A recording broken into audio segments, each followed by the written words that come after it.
Good morning, everybody. Welcome back to Archaeology. It's Dr. Bill Farley here. As you can see, I've grown in the beard a little bit here to prepare for winter, keep my face extra warm and toasty so that I can bring you the hottest takes. We're going to be talking a little bit today about the politics of citations. Something I like to do every once in a while on this channel is talk a bit about academia, academics, sort of the things that we do to try and take some of the glow off of that, right? And try and reduce some of the notion that this is some kind of special, rarefied space where unusual things happen. And that's just generally not the case. The notion of citations, the importance of citations, and the prevalence of plagiarism has hit the front page of every social media site you're probably following recently because of a video by HBomberguy, who's a YouTuber who I really like because you've all, I'm sure, had a hard time guessing at what my politics are. But HBom does a lot of videos about a lot of different topics, but in this case,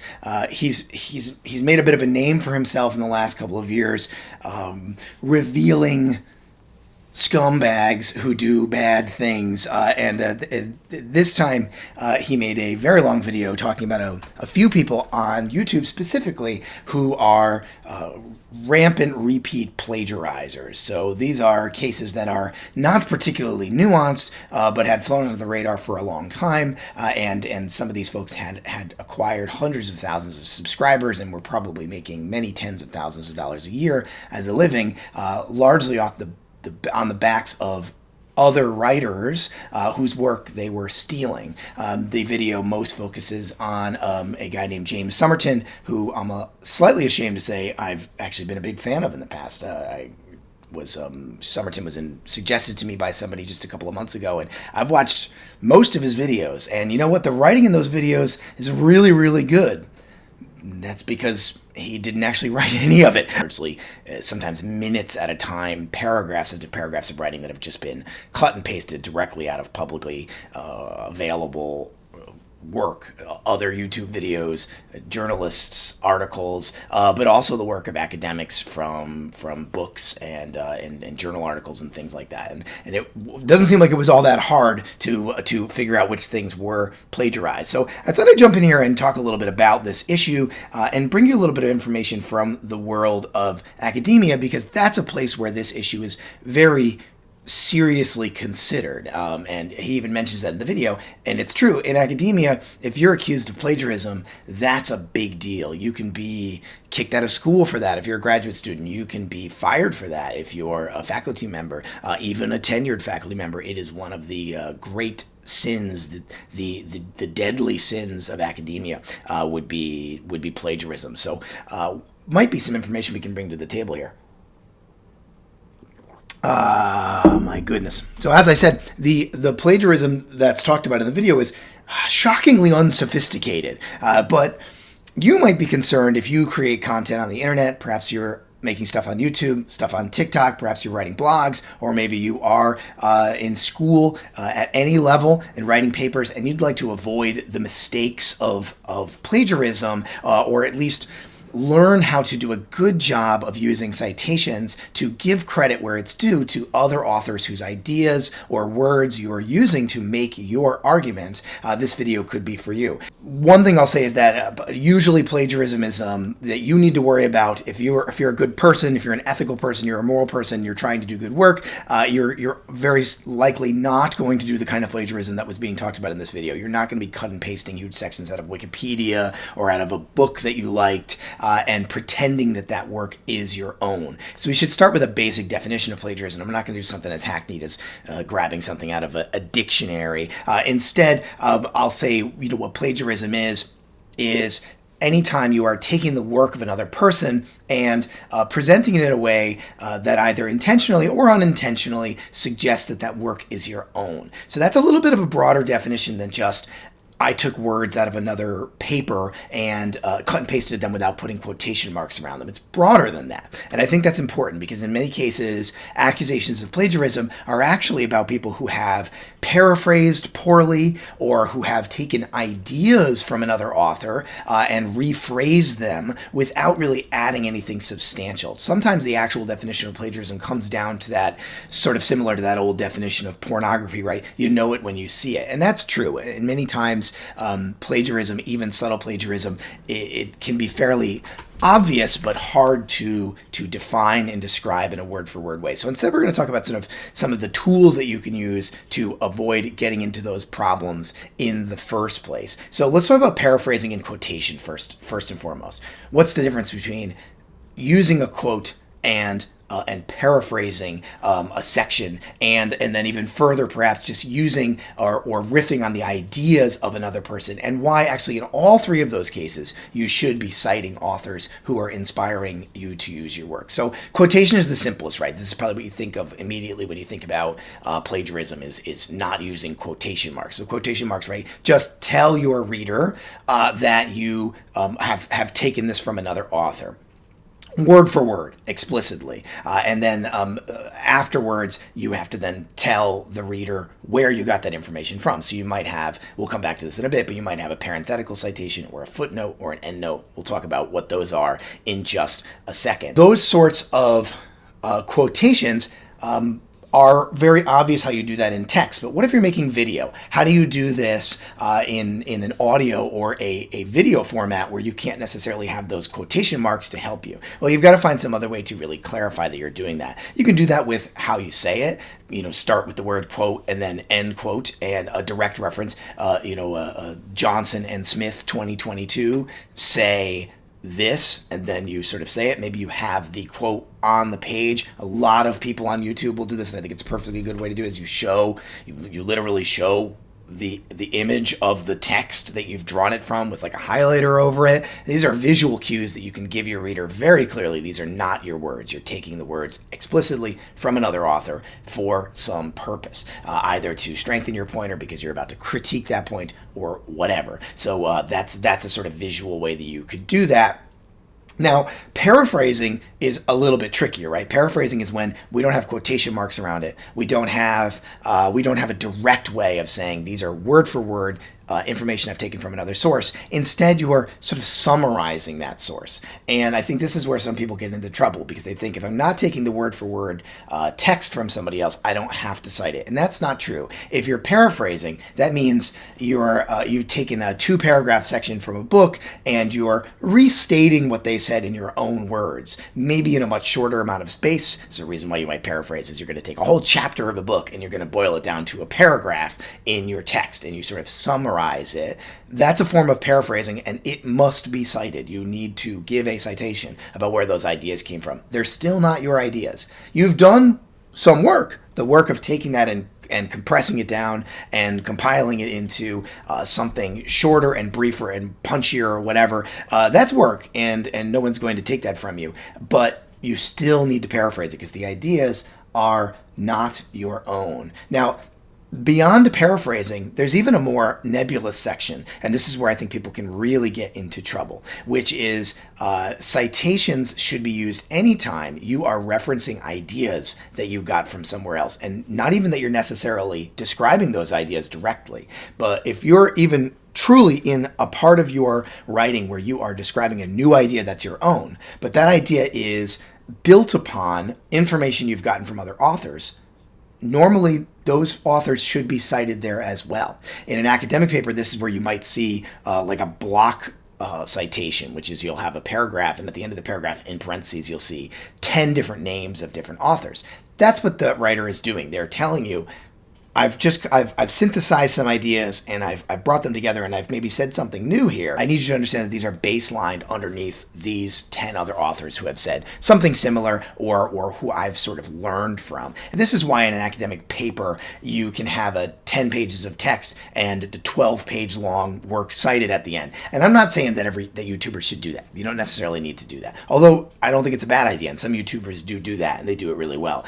Somebody I can think of immediately is like PhilosophyTube, who's a YouTuber, is really excellent, and she does her work is really meticulously cited anytime that she's talking, including in these ways. She's saying things that are her own ideas, but they've clearly been built upon the ideas of others. She'll still have that citation on the screen. You can see it. You go to her comments or her description, then you can find a whole work cited listed with all those things. So, in a perfect world, everybody would do that, and you can do that, and I would encourage you to. And it doesn't take anything from yourself. Like, nobody's going to look at that and say, oh, this person has no original ideas. Quite the opposite. They're going to say, this person's well-researched. This is a person who has actually read all that stuff. You're actually giving yourself credit for the work you did, because your ideas are being built off of research that you've done, secondary research, reading authors, books, articles, watching other videos, whatever you've done to compile the information that you're building on, that you're synthesizing, that you're expanding, that you're critiquing, whatever it is you're doing in your video or in your paper that maybe you're writing or something.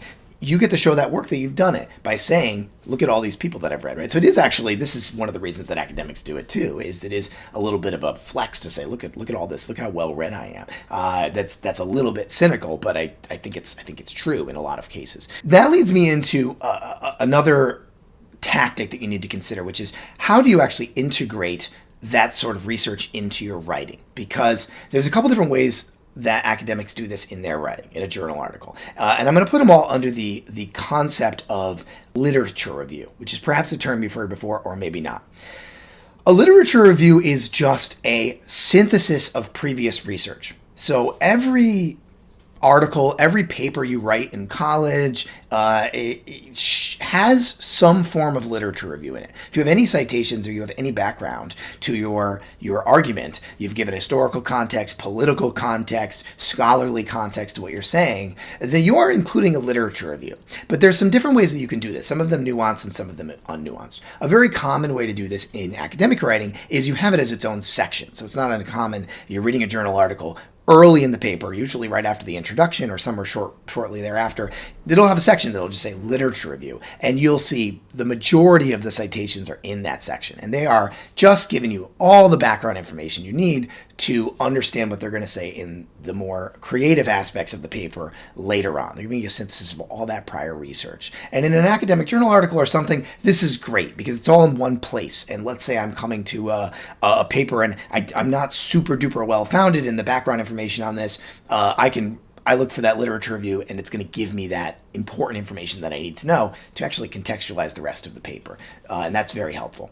But this is not a particularly nuanced way to do a literature review, and it probably would be pretty boring if you did this in, say, a YouTube video or a TikTok video. So another way to do a literature review is simply to integrate it into the rest of the text, right? And so you just give us the literature that's necessary in that context at a sort of sentence-to-sentence level. And this is probably what most YouTubers actually do.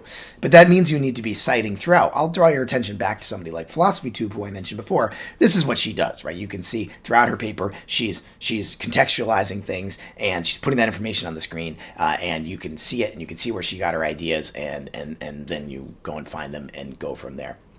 Now, literature, there's nothing inherently wrong or bad about literature reviews. In fact, a lot of academic texts are nothing but literature review. So some of the most popular, most well-cited articles that you can find out there will be called a literature review on XYZ topic. And that's really what they've done. What they've done in that paper is they've compiled a lot of disparate information into one place that's then useful to future research. This is a perfectly legitimate kind of a thing to write, to submit to, say, a peer-reviewed journal. And people do it all the time. And it's a different kind of work. It's a work of synthesis. It's a work of bringing things together. And it's not necessarily, doesn't necessarily have any original research or an original, case study or experimentation. It doesn't necessarily have a methodology. It's more about, myself and my co-authors perhaps, we're going to go out and find all the important information that's ever been written about this topic, and we're going to bring it into one place. Or you might get a literature review that's specifically about trying to find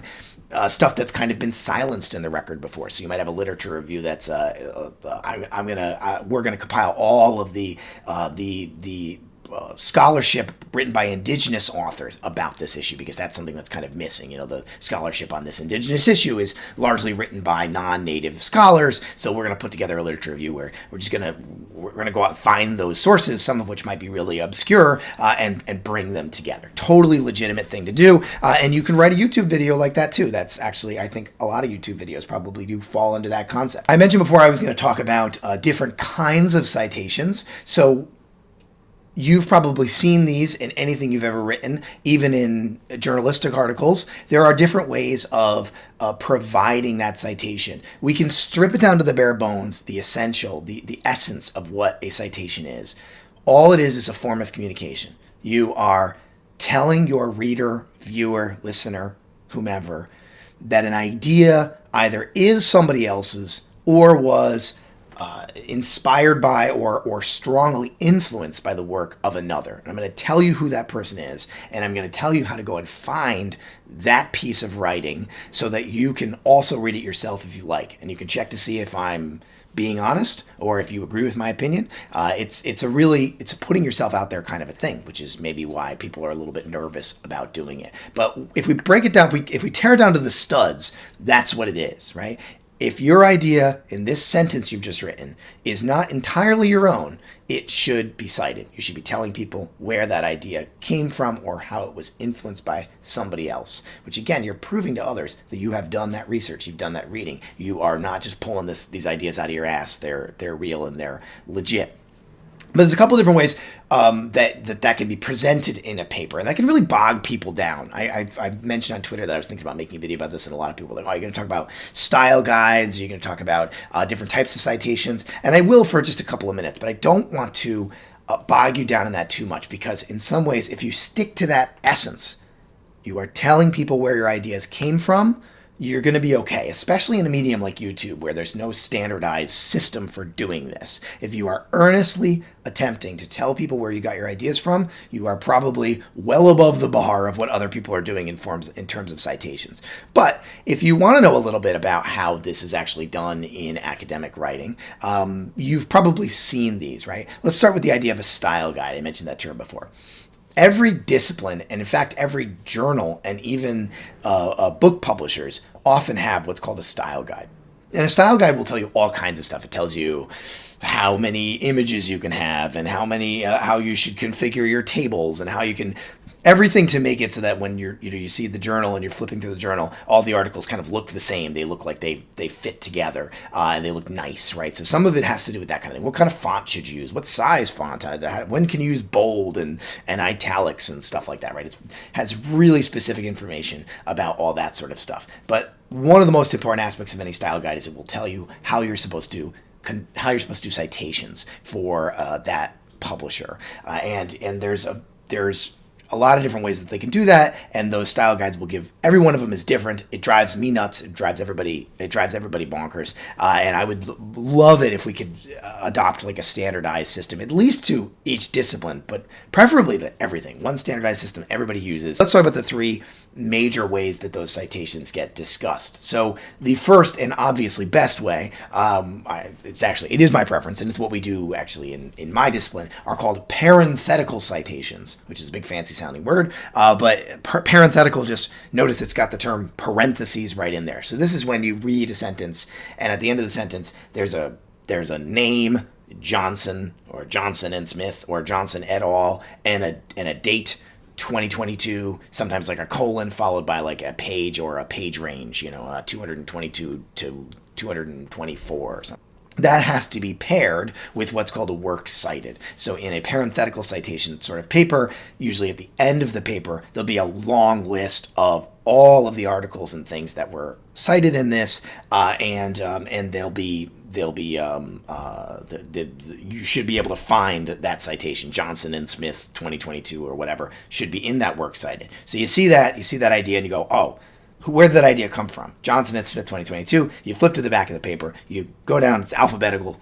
You go down to Johnson and Smith. You find that paper. It tells you exactly who wrote it, when they wrote it, where you can find it. Many times nowadays, with if you're reading a journal article on online or on a PDF, it'll even have a hyperlink that will take you to the article, or at least to its WorldCat page or something, so that you can get even more information about it. The other two ways are footnotes and endnotes, and I'll do these together because they're sort of the same thing.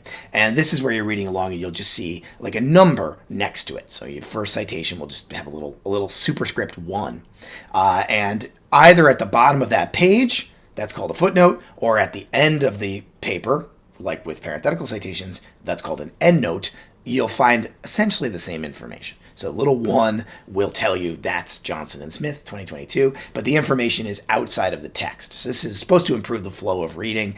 My one big problem I have with footnotes and endnotes is that footnotes and endnotes are often also used as like supplementary text. And you've probably seen this. You go down to a footnote and somebody will have like written a whole paragraph within the footnote. Parenthetical citations are not like that. They're very straightforward. They just tell you the information.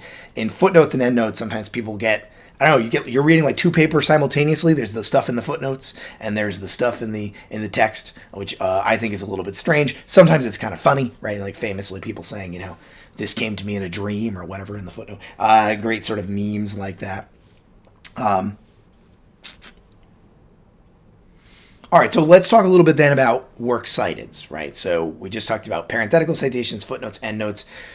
They're going to lead you to those full descriptions, right? And I've kind of already told you everything that should go in there. But again, you're trying to make, like, say, a YouTube video where there isn't a style guide for this necessarily. What should go in that works cited? As I mentioned before, it should be everything that you need to find that piece of writing or media that has that information, right? This should be, the whole point of this is transparency, right? The whole point of this is to tell people, here's where I got this idea, here's where you can find it, go ahead and grab it. And the best way to do that is to be as descriptive as possible. So you, if you go to the works cited, it should have the names of the authors. It should have the year that it was published. It should have the publication where it was published. Maybe that's a journal article. Maybe it's a website. Maybe it's another YouTube video.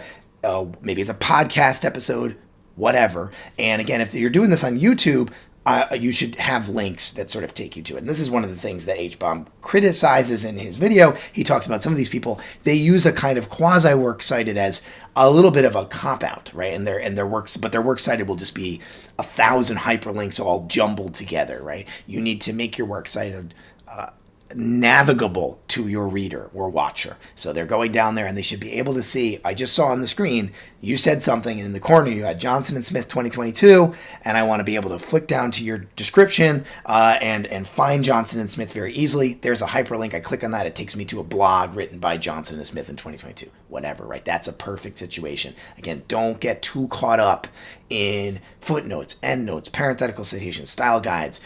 You're writing a paper for college. If you're somebody who's reading this, you're an undergraduate student in a class, and your professor has forced you to watch this video. First of all, thank you, professor, for me, and like and subscribe. But let's say you're like that, then yes, you do have to think about that, right? Because your professor has probably told you to use a particular style guide. They want you to use a particular way of doing this.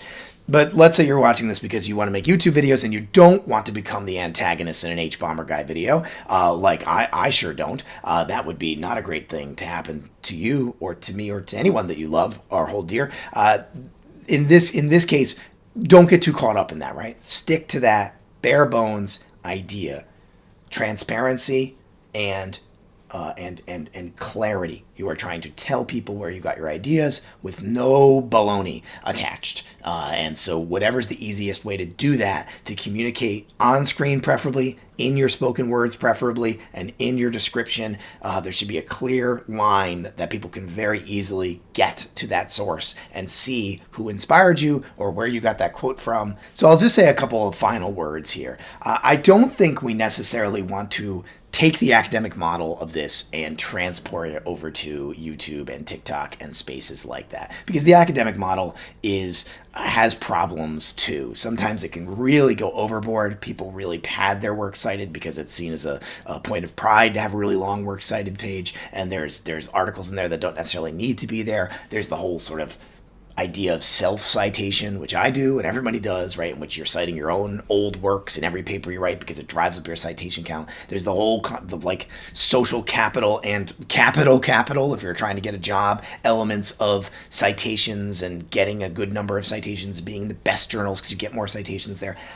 that is not something I want to see adopted at YouTube. That would be not great. But we can learn from academia and how academics do this, the ways of being really thorough in telling people not only when you've used a direct quote, but also when you've paraphrased, and also when you've done that slightly more nebulous thing, which is you're presenting ideas that are simply developed from or expanded upon or are synthesizing other people's ideas. All three of those require citation and should get citation. You can probably get away with not having citations for that third type. You could probably do that and never get caught, even by HBomberguy, but you should do it anyway because it is the right thing to do, and also it builds community, right? This is one of the many ways that we can build community within a space like YouTube, and I'm speaking kind of directly now to all of the folks who are making YouTube videos within the space where I am. We'll talk about archaeology, YouTube, or whatever, but whatever space you're making stuff in, it's a great way to build community, right? Because you're going to draw attention to other great creators out there who are making cool stuff that are talking about similar things to you, and it's a great way to make friends. And you never know, you might be citing people who are people you admire, and then you find out, oh, they're actually citing my stuff too, and they really like what I do, and now suddenly you've created a connection with somebody whose work you've admired, but you never knew that you actually had something in common. So it's a great practice for being transparent, being open, showing people that you've done the work of your research, and for God's sake,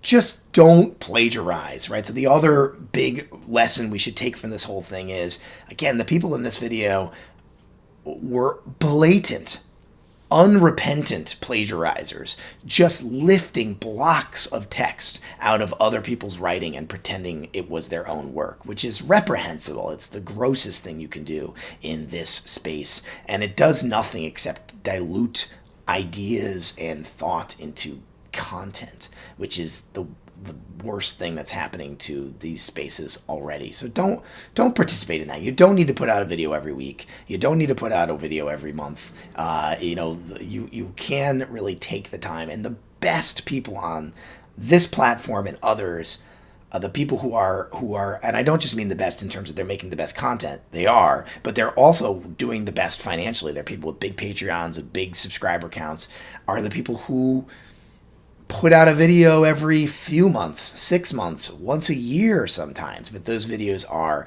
thoughtful, meticulous, researched, open about their sources, and that makes all the difference in the world. So don't plagiarize, people. But for now, thanks for watching.